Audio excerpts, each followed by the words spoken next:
ගෙවී ගිය හෝරා කීපයේ ලෝකයේ වැඩ්ඩිම අවධානයට ලක් වූ පුවත් සිරස්තල මොනවාද මේ ග්ලෝබල් ෆ්‍රන්ට් පේජ්.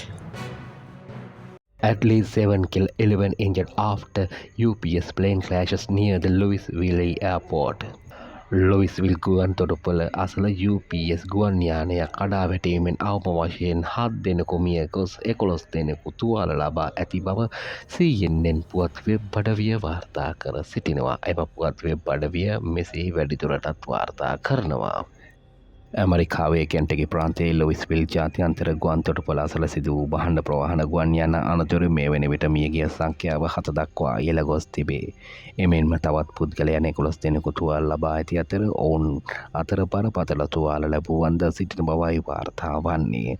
CNN පුවත් වෙබ් අඩවිය වැඩිදුරටත් සඳහන් කරන්නේ මෙම ඛේදවාචකය සිදු වූයේ ඇමරිකාවේ වේලාවෙන් පසුරු 5:15 වමන ලොවිස්විල් ජාත්‍යන්තර ගුවන් තොටුපළෙන් ගුවන්ගත වූ UPS යාමාංගමට අයත් මැක්ඩොනල්ඩ් ටලස් MT-11 වර්ගයේ පහණ්ඩ ප්‍රවාහන ගුවන් යානයකටයි.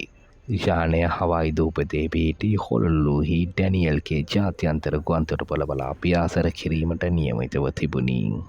යානයේ පිහිටි කාර්ය මණ්ඩල සමාජිකයන් තිදෙනා සම්බන්ධයෙන් තවමත් නිශ්චිත තොරතුරු වාර්තා වී නොමැත. කෙසේ වෙතත් මෙම අනතුරින් මිය ගොස් ඇත්තේ ගුවන් යානය කඩා වැටෙනු ප්‍රදේශයේ පිහිටි ව්‍යාපාරික ස්ථානවල සේවයේ නිරතව සිටි අය බවට සැක කෙරේ. ගුවන් යානය දහවන පතය අවසානයේදී ගුවන්ගත කිරීමට උත්සාහ කළද එය පාලනයෙන් ගිලී ගොස් නැවත බිමට පතිත වී තිබේ. යානය කඩා වැටී ඇත්තේ ගුවන් තොටුපළ ආසන්නයේ පිහිටි කාර්මික කලාපයකට සහ ව්‍යාපාරික ස්ථාන කිහිපයකටයි.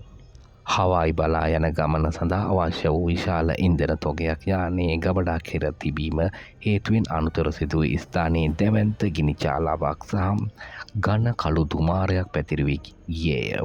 ගුවන් යානය අනතුරට පත්වන විට එහි ඉන්ධන ලීටර් 1,44,000 තිබී ඇති අතර ගුවන් යානය පොළොවට පතිත වීමට පෙර පුපුරා යාමට එය හේතුවක් වූ බවයි වාර්තා වන්නේ.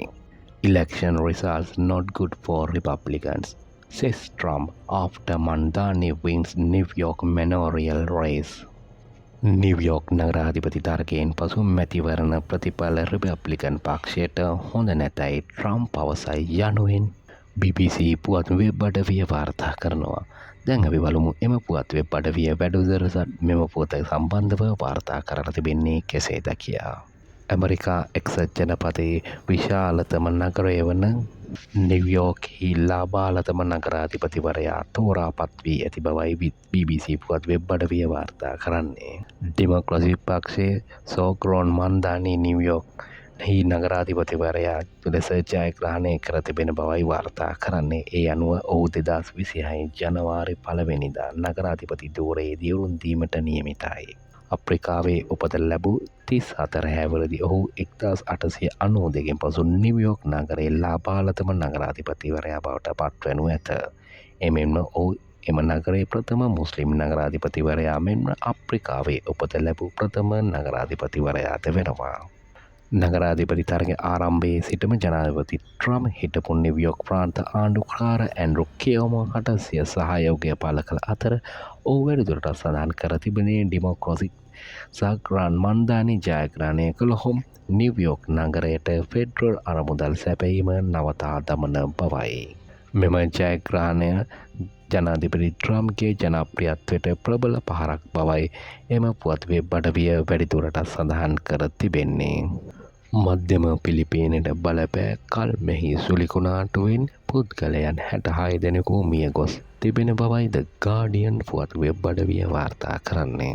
එම පුවත් වෙබ් අඩවිය වැඩිදුරටත් සඳහන් කරන්නේ මේ හේතුවෙන් ලක්ෂ සංඛ්‍යාත පිරිසක් අවතැන් වී ඇති බවයි. සුලිකුණාටුවත් සමග ඇති වූ වර්ෂාපතන හේතුවෙන් ජල ගැලීම් තත්ත්වයක්ද වාර්තා විය. එහිදී පුද්ගලයන් 26 දෙනෙකු අතුරුදහන් වී තිබෙන බවයි වාර්තා වන්නේ.